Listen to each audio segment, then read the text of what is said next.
Hello, War the Visions fans. I'm Jackie Fox, and as it turns out, I was wrong about being wrong about Ramada's curse abilities. And thankfully, after lots of testing, I finally definitively both know and can prove the way that this works. Which is really just, it feels good. Because at the very least, I have proved several things with this whole experiment. The first is that WotV is, at very best, incredibly misleading on how this effect works. And the fact that the game is pretty ambiguous about it as well is just really problematic. I remember back when everybody was getting upset about the road to worldwide or reincarnations. I don't remember which one of these things. It was during one of these big controversies, though. I made a video about, I think it was like 5 or 6 things that I actually think that the game needed to do, and to Gumi's credit, they have done a number of these things since that video was released, but one of the issues that I had the most was that there isn't a consistent, direct way of getting this information from the developers in a large amount of detail about the way that these abilities work. We kind of have to trust that the content creators, who are often just players themselves and are basing some of this, at least, when there is ambiguity like this, on anecdotal experience.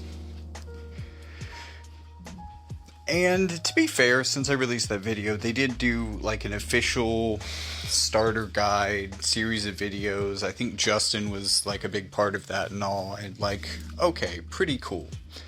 But for most people, if those videos don't answer your questions, then you're going to have to go to content creators.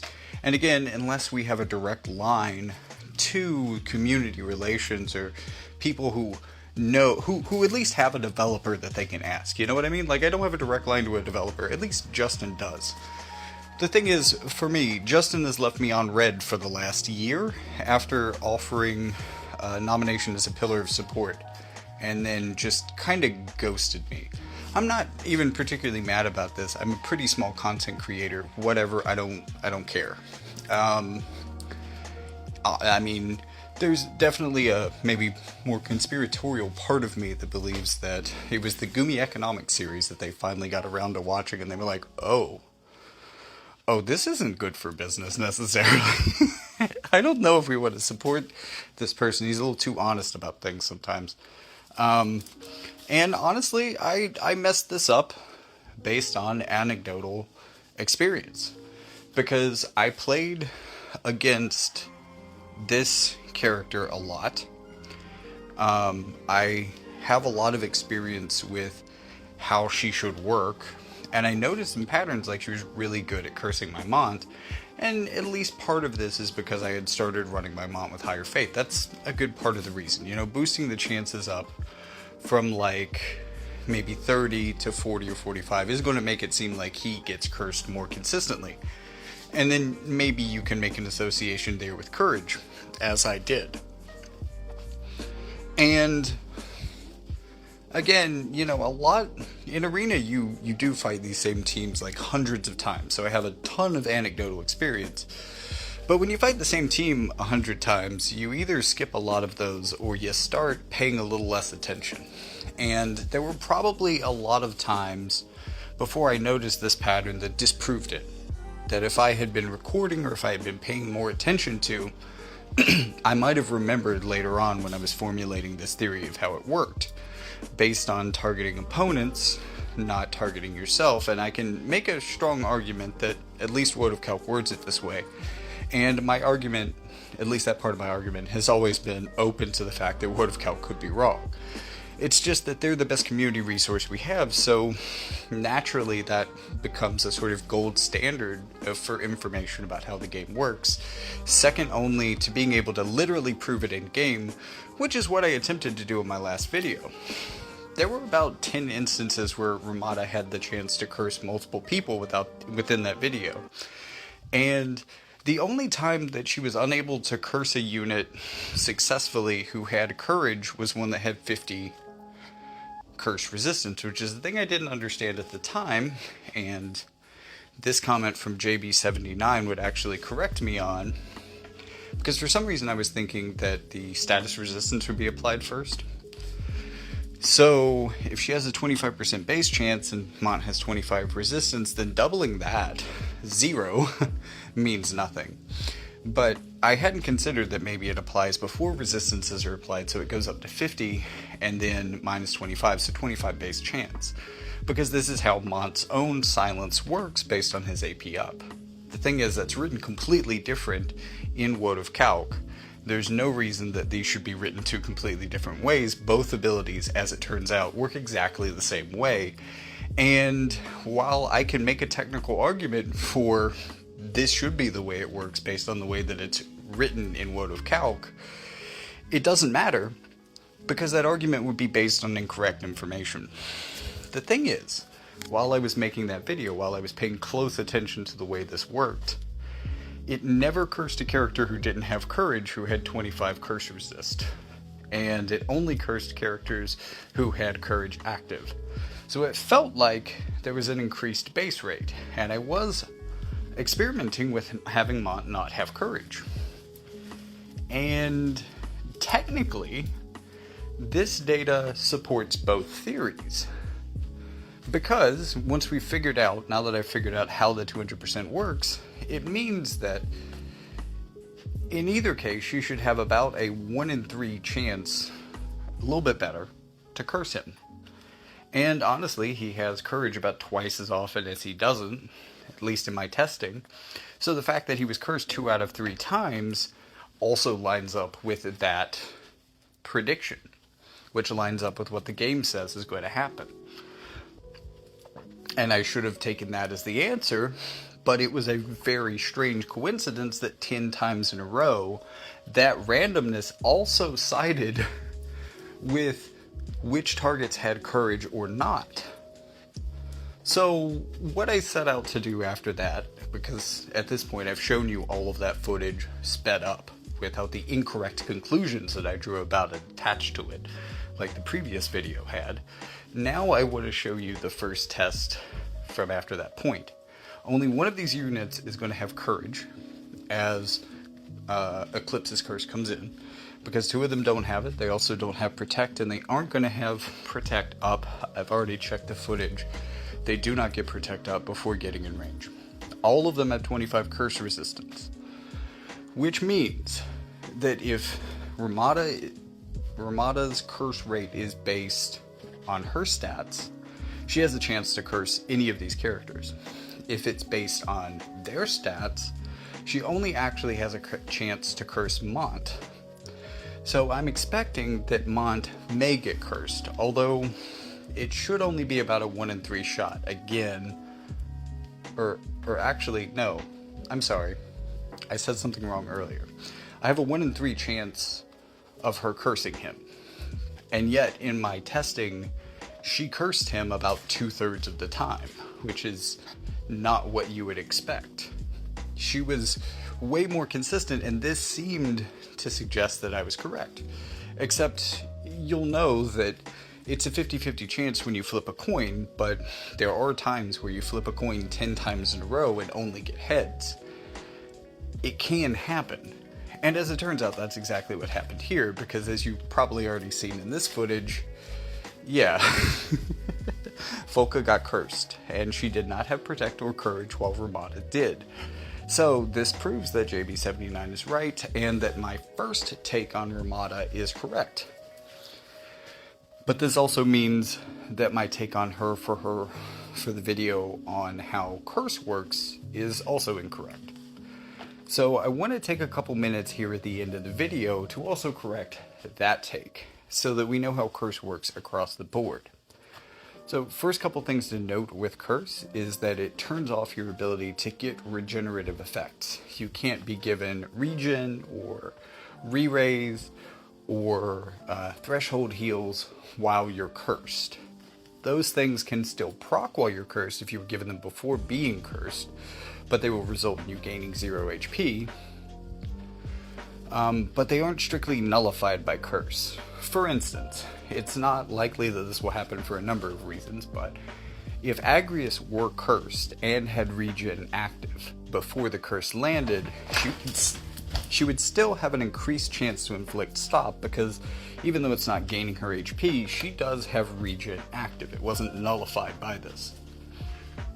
Likewise, reraise isn't nullified by this either, and neither are threshold heals. Now, while if you trigger reraise or a threshold heal while a person is cursed, it will trigger and do nothing, if they can survive and outlive the curse, and then it triggers after that, it will still work just fine. But curse prevents healing in most cases, and in fact, I don't even think I can really cite a case where it doesn't prevent healing outside of, for some reason, Vivi's threshold heal. I think that's a glitch. I pointed that out a long time ago, and I feel like I have to bring it up every time I mention this. And honestly, I would assume that if it is a glitch, it's been fixed by now, because there's no reason why it should function that way. I've just seen it happen. I got multiple recordings of it, actually. It was very consistent. This I know to be a thing, and if it doesn't work anymore, I have video proof of it working in the past. Apparently, it's either a glitch or a glitch that was resolved. You know, I don't feel like testing it for this video, but it could happen. So there are a number of ways to do curse counterplay, but before we talk about curse counterplay, I want to also talk about the people who can inflict curse. So first of all, there are 3 characters in the game who can curse at this moment that we have access to. We'll start with the first, Sephiroth. Now, he is the only one of them that has a 67% base rate of curse. When you apply resistances, you subtract them from that base rate, and then that gets multiplied by the collective faith, divided by 100, I believe, was the formula of both units combined, right? So if both units have 50 faith, this is multiplied by 1. If both units have 97 faith, this is multiplied by closer to 2. Not quite 2, but closer to 2.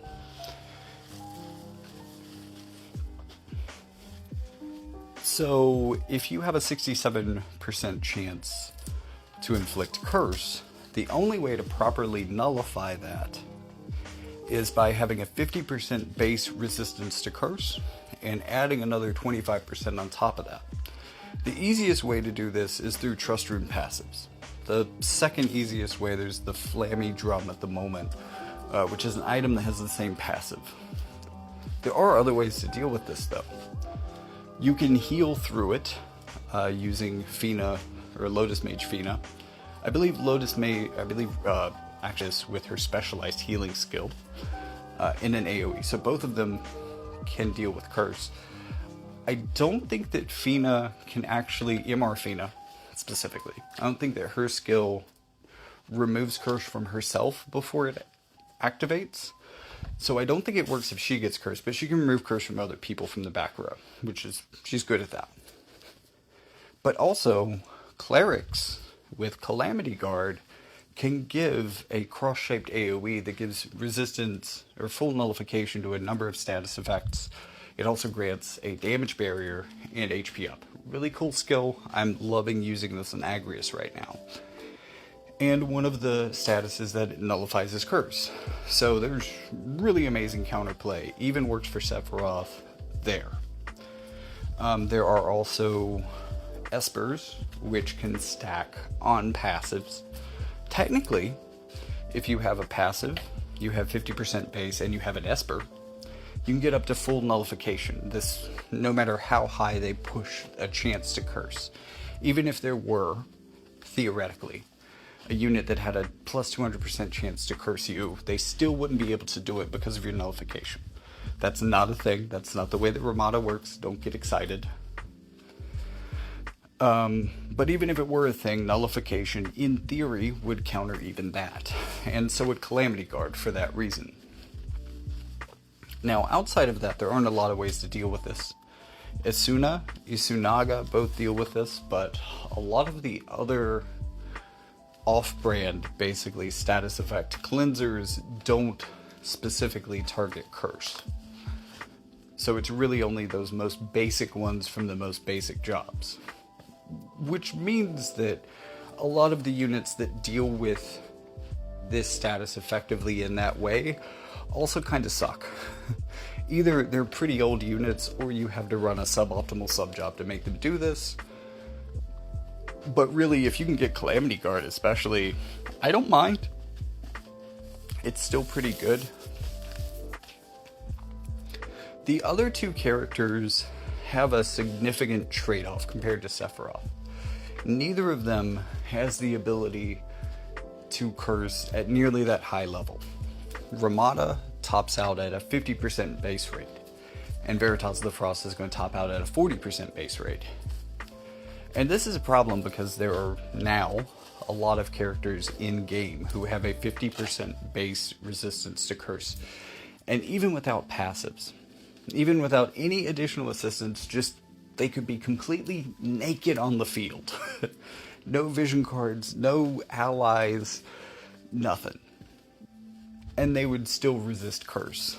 And resist curse enough, not enough to deal with Sephiroth, mind you, although he would only have a 17% base rate after their resistances, so it would be hard for him, but not impossible.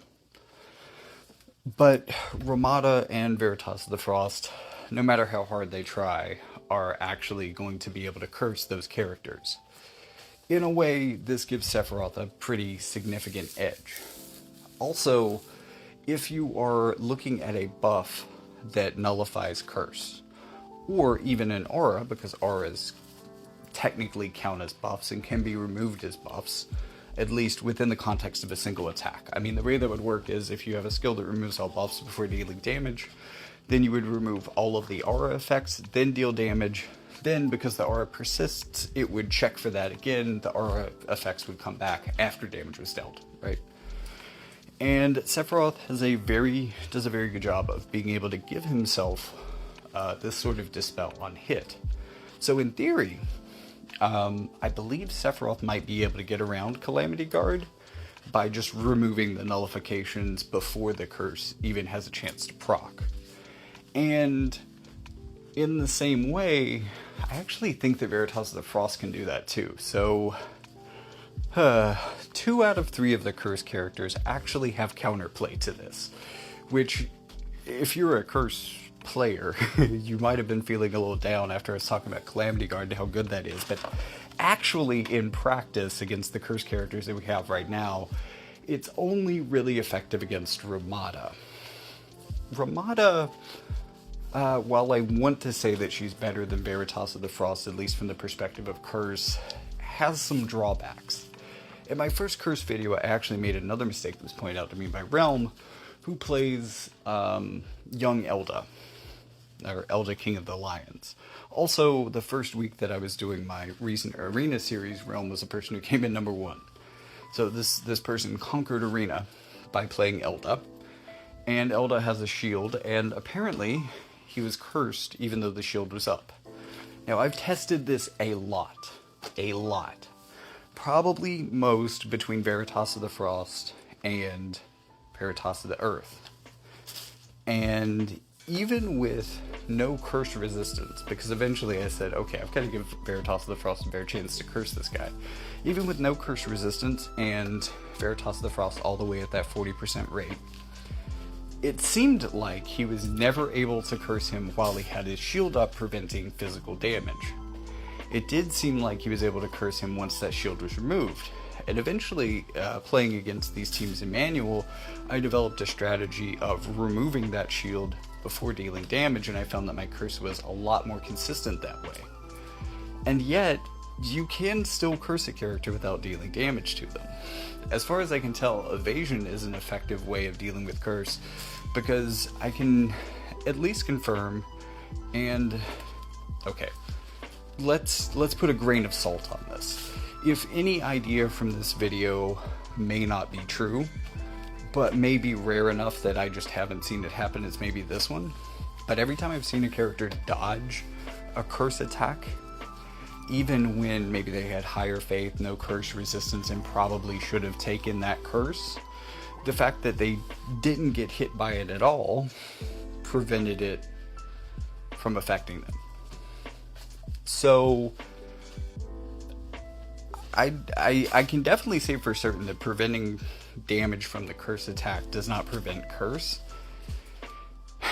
And we've already had a pretty good lesson about how even when you observe things happening 10 times in a row, it's not necessarily the way that it works, just because your theory lines up with those 10 times. I'm just saying that I've only ever once observed this happening, and I've never happened to see it for evasion, but also that's a bit more rare. So who knows on that one. Evasion may be a reliable way of avoiding curse. It's worked for me so far, but it may not be a perfect solution. It just seems to work relatively well. So we've talked about how Ramada's cursing skill works. She gets a 50% chance. She has a better AoE that is potentially going to hit 3 characters in a way that Veritas of the Earth can't, Veritas of the Frost can't. However, he probably has greater total range because he can really hit things that are way out away from him. Now, his effect is going to give him increased chance to curse while he has courage in effect. So it's not as strong. It's only 15% chance, bringing it up to a 40% base. So it's not as strong as Ramada's. And in addition to that, it only activates for courage, not courage and protect. So in a lot of ways, this is maybe strictly worse than Ramada's skill, at least when we're talking about its chances to curse. However, on the other hand, it does have that very important counterplay for buffs abilities to stop you from cursing them. So this has Wonder Guard or Calamity Guard counterplay, and you might think that that's not super relevant, but there are a lot of teams out there that are running characters like Summer Resnick at the very least, and again, her anti-curse aura is essentially a buff. So, especially in a world where I've realized that even if a shield prevents damage from a curse attack, you still do have a chance of being cursed, then the fact that Ramada's skill breaks barriers doesn't really matter, does it? So, it seems like she's the only curse unit that doesn't have access to this tech. Which means that, I don't know, maybe she's tied with Veritas of the Frost. The one thing that you should definitely take away from this is that even though these two characters have repeatable moves, as neither of them are tied to a limit burst, and may have multiple chances of cursing characters that only have like 25 or so resistance to it throughout a fight, and this could make them more consistent in cursing certain characters than others, there's a whole lot of characters, especially newer ones in the meta, who are just going to resist both of them entirely. And to a certain degree, it's splitting hairs to say whether 40% or 50% is better, because a major threshold is 50%, as there are a lot of characters who are coming in with 50% curse resistance one way or another. So considering that for the newest and best characters, it's really easy to hit that threshold, being a 40% or 50% chance character is kind of irrelevant because both of you are screwed in that matchup.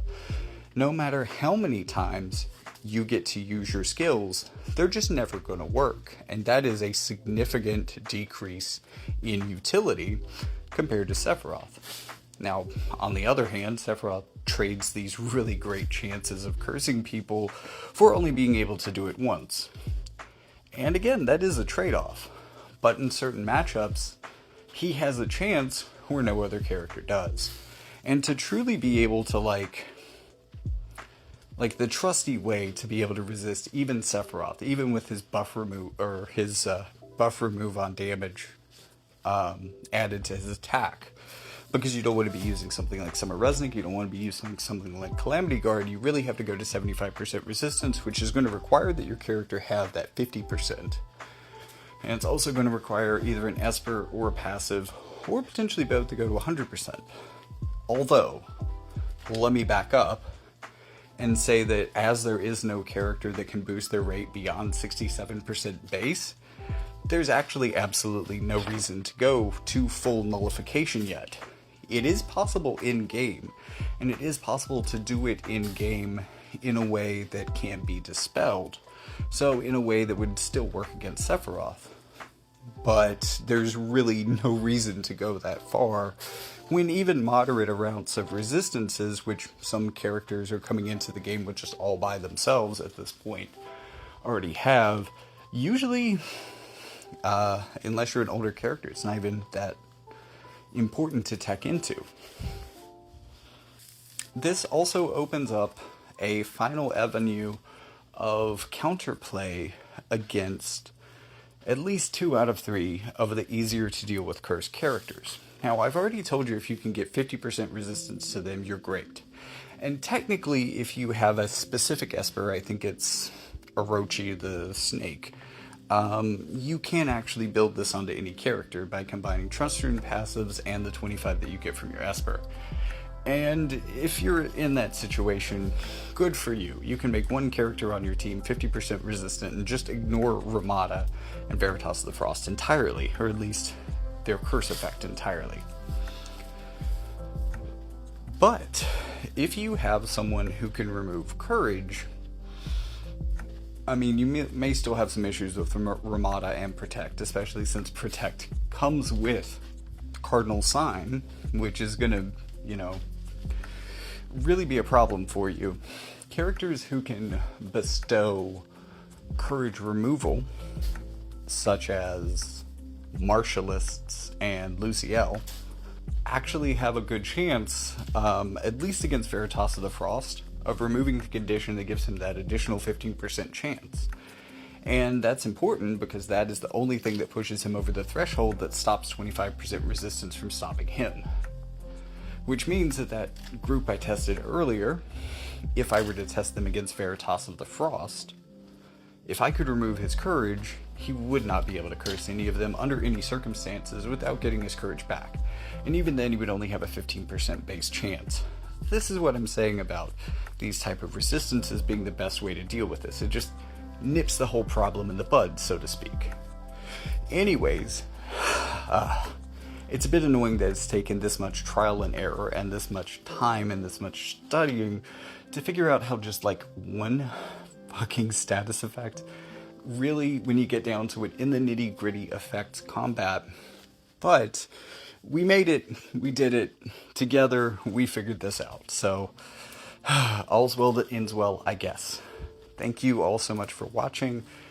Recently I had some pretty big car troubles and I'm trying to get the money together to fix that. If you can donate, there will be links to donate in the description. Click on the Linktree link. You can either donate on Ko-fi or Patreon. Greatly appreciate it. Also, I have a birthday coming up, so if you're just feeling generous, you want to send me a birthday present, I would greatly appreciate that. And, what better birthday present than going on Patreon and giving me $1 a month and actually creating a kind of backup stream of income that would help me be able to put more time into testing these things out. Because one of the embarrassing realizations of this video is that testing literally one more team, one more time, would have given me a definitive answer to my question. And that the 5 times that I tested before that became irrelevant because of that 6th additional test. It just goes to show you how, biases towards anecdotal evidence can be very misleading, especially in cases of true randomness, and why it's important to have peer review, and why the scientific method is important, and why it's important to test your hypothesis so much more than you think it needs to be tested to be certain that you're correct. But also, in terms of this game, speaks to a certain lack of a knowledge base in a way. Like, when I was figuring all of this out, I couldn't find a resource online that had the formula for how a status effect works and how it lands. Here's how it works, by the way. And here's how you factor in Ramada's Cardinal Sign buff. Here's how you factor in Mont's Master Ability buff. Cool. Now you know that. But the thing is, there's not really a reliable place to go to get this information. If you didn't just see my video, or if you aren't on a certain Discord, you may not have access to this particular set of deep knowledge for this game. And as we get further and further away from the basics, and most of the long-term fan community becomes more advanced, and these more sort of basic questions and basic concepts about the game become more assumed, I mean, I would say for most players it would be hard to even test this, because you wouldn't know what to expect. Because you'd think a 25% chance means a 25% chance, but that's affected by not only your faith, but your opponent's. There's just a lot of things that factor into this. Or even thinking 50% resistance would reduce chances by 50%, you know? So if you had a 67% chance, then it would only be, 33.5 after my resistances. But no, 50 resistance is enough to cut that base chance down to 17. The math doesn't math the way that you might assume that it would. And there's a certain part of the gamer base that seems to have this formula memorized. And there's other people like me who periodically have to redo the algebra to figure out what it could possibly be, so that I can answer a question that's been annoying me for a WotV video. I'm just saying, it would, WotV Calc is amazing. WotV Stats is also really cool as a resource, but maybe this is just a very niche game, but I wish more of this information that would be important to learning things about how these characters work was more detailed, more accurate, better curated, and more accessible. But as a content creator, it is my job to try to find that information, to access it, to test it, to make sure that it's right, to tell you if it's wrong, and to always be willing to test myself and test my hypothesis to see that I'm correct myself. And that takes a lot of time, it takes a lot of effort. That's why I would really appreciate if you donate or even buy a book. As I am a fiction writer, I write fantasy, science fiction, and kind of near past COVID era cyberpunk. So if any of those things are your type of thing, check out the link in the description to find out more about those things. But also keep in mind that there's certain topics within this game that involve words that YouTube censorship policies don't like, which can get these videos deprioritized in the algorithm. So if you're really into this kind of thing, liking and subscribing is the free-to-play option. But if you want to go that extra step, please ring the bell so that you'll always get these pieces of content. I mean, if I'm experimenting with something like this, and let's say, I don't know, I don't want to say this like it's going to happen again, I hope it doesn't, but let's say I make a mistake like this again, you want to see the video correction, don't you? I mean, it happens. We're all humans, we're imperfect, it happens. Ring the bell so that you won't make a mistake like that yourself. And for my part, as I realize these mistakes in these videos, I will take them down, reshoot them, and give you the correct information. I feel like that's my duty. As a person who makes mistakes, it is important to correct them. So thank you so much for watching. Thank you so much for giving me a shot. And now you understand how curse works. Finally. With all that being said, thank you so much for watching. And I'll see you in the next one.